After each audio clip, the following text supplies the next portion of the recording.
Very tragic news. 17 people died in the Bronx, New York. It's a borough of New York. If you haven't seen any Jackie Chan movies, there are no white guys with mohawks there. You ever watch Rumble in the Bronx? Yep.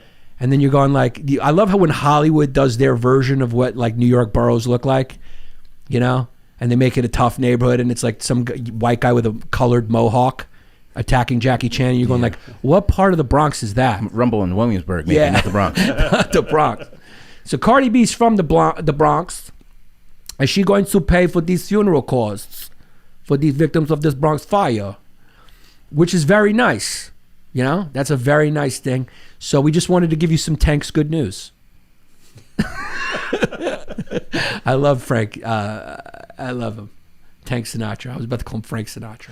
And I love the way he called himself Tank Sinatra, rhyming with Frank. Kid's a good marker. He's from the island too, Tank Sinatra. And he's a good kid. I love him. He's a friend of mine. Check out Tank's good news. But this is just a good story. This is just a good story. She's got the money. You know what I mean? And she's paying for the funerals. That's very nice. Very tragic story. So shout out to Cardi B. Yeah, it was started by Eric Adams, started the Bronx Fire Relief Fund, which raised $2.5 million. So that in conjunction is going to be used with her donation. That's a good thing. Yeah. That's a good thing Eric Adams did. Okay. Now, Eric Adams, all right, he tried to get his brother onto his personal security detail. Mistake number one. Can't do that. He called people shoe shine boys or something like that. Low skill labor. Low skill workers, yeah. Okay, now, look, I don't think he was wrong in either thing. I just think that these are bad PR moves. I think the kid is getting, he was Brooklyn, he was in the minor leagues. He was the Brooklyn Borough president. Brooklyn Borough president doesn't get covered the way the mayor does. You don't. So this is like a young kid, a 5-star recruit, finally getting called up to the majors, and now he's got to meet with some PR guys and go, listen, it's a little bit of a wider net here, bigger audience. You can't just let it rip. You know, you gotta remind people of your background. You can't say low skilled labor in a 3-piece suit. You know, you can't. If you're gonna say that, you gotta have some Timbs on. You gotta have a Kangol on. You got to. Yeah, you can't. You can't be doing that and then go, be eating at McKean's Steakhouse. Yeah. And hanging out with party promoters. You can't say that I'm surrounded by poor people and ask, where's your Versace handkerchief? Yeah. Because Eric Adams also been partying. He's going to clubs. He's going to Knicks games. The kid's he's been hanging out with. At Caroline's at Tracy Morgan. He was at Caroline's at Tracy Morgan. Here's the thing, guy. Was he there the whole weekend? I'm not sure I saw a couple pictures. I'm not sure the whole weekend, but I know he definitely went to one show. I think it's good because he's supporting local business and he's showing like comedy's back up. He's a huge comedy fan, by the way. We had him on History Hyenas. You can listen to that episode with Eric Adams. We had him on as a guest. He's a cool dude. He's a real guy. He's a cool dude. He's a New Yorker. Yeah. I like that. But also it's like, you know what I mean? Do one show. Pop in for 10 minutes. Don't be too available. Don't watch the full 45-minute set. Take the picture and get back to running the fucking city. There's people getting pushed into subways. Okay? So Tracy Morgan's going to be sitting there talking about he's going to fuck Caitlyn in his ass. But you have to be mayor. You got to be mayor. And people elected you because they expect that you're the guy who's going to turn this train back on the tracks, which is going to require that at least that you make it look like you're working a lot. You know, you don't want one of these sit and duck presidents who go into ball games all the time and shit like that. So he goes to a Knicks game, and I did like I said in a previous episode when he said we're turning those question marks into an exclamation point. I did like that. Okay, that was very, very cool, very Trump-esque, and that flies well. If we were to put that in focus groups, people love it when they feel like they can have a beer with you. And Eric Adams feels like I could have a beer with him. You know what I mean? And that's what, even though I feels like I could have a nice, him, and Jared could sit down and we could have a nice vegan taco. We could eat healthy together. A little beetroot. Yep. The kid's a vegan. He's someone you could just sit down and have a smoothie with. But he goes to the Knicks game, and this is what happened when he gave his Martin Luther King speech.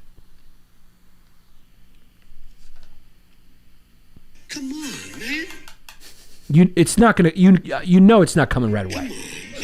We got to find the video that works. Come on, man. You know, Jesse as a producer is kind of like when you air SNL on the West Coast. There's going to be a 10-second delay. Yeah. You know? It's a delay.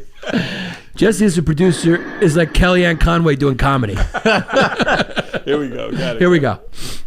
Thank you, New York, as we As we Okay, now pause it.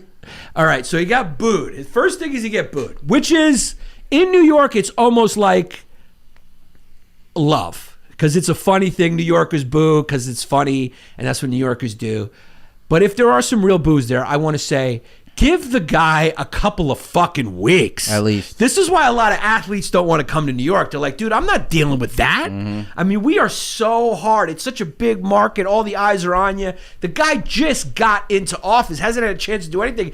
He stands up. He should have gotten applause just because he wasn't Bill de Blasio. That should have been the first applause. The first applause should have been a fuck de Blasio chant because everyone hates de Blasio. Okay? Secondly, you're Knicks fans. You're Knicks fans and you're booing the new mayor, but then you're rooting for your fucking team?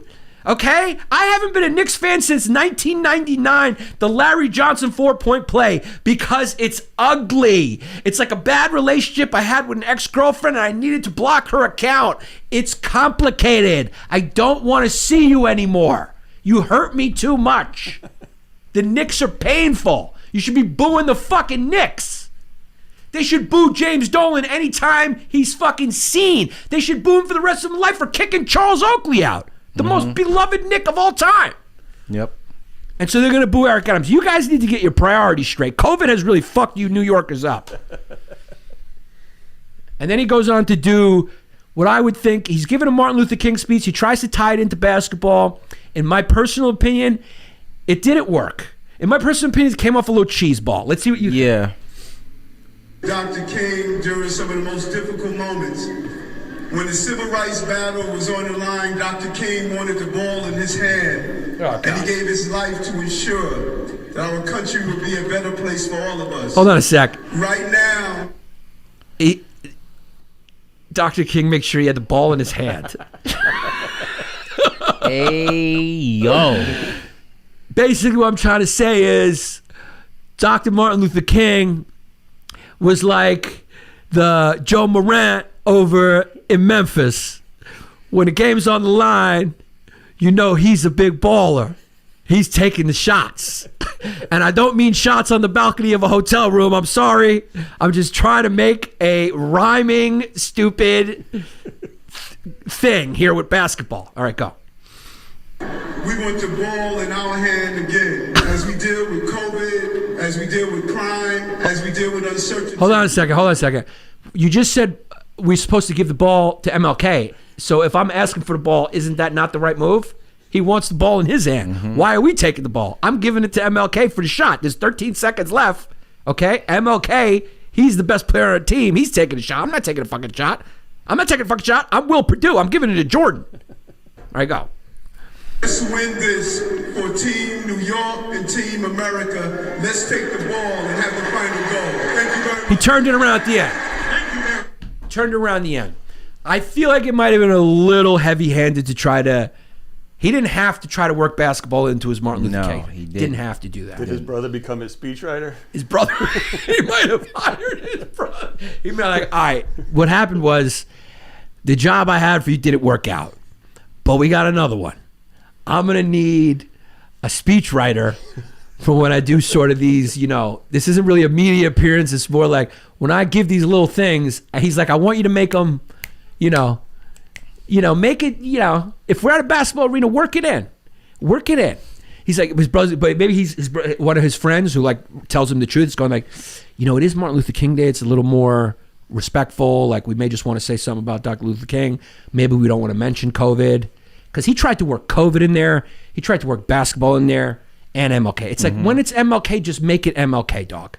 Am I wrong? You don't need to do too much. Don't do too much. Yeah, slide it on in there. I mean, we got COVID, the New Yorkers. It's like, dude, MLK. Then the next thing you know, MLK's running an offense. He's running a three-man weave. There's 14 seconds on the clock. He's demanding the ball. Next thing you know, he's Kobe Bryant. He's Steve Francis. I don't know what's going on. Mobley's the two guard. Had a nice little career as a two guard, but they weren't great defense. Had a nice little run, Stevie Francis. But what happened? Maybe he was a little overpaid. And you're like, calm down. Stick to MLK. Mm-hmm. Okay? He's going, we're gonna win this like the 76 Nets. We're gonna do it. We're gonna do this like Bill Bradley and Walt Frazier, and you're going like, keep it MLK, dog. You cannot have your brother writing your speeches.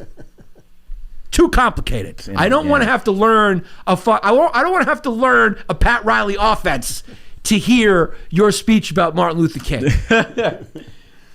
MLK would have been there on January 6th smoking a stogie.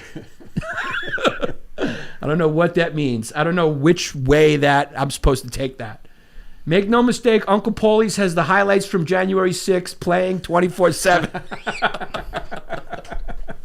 Uncle Paulie's.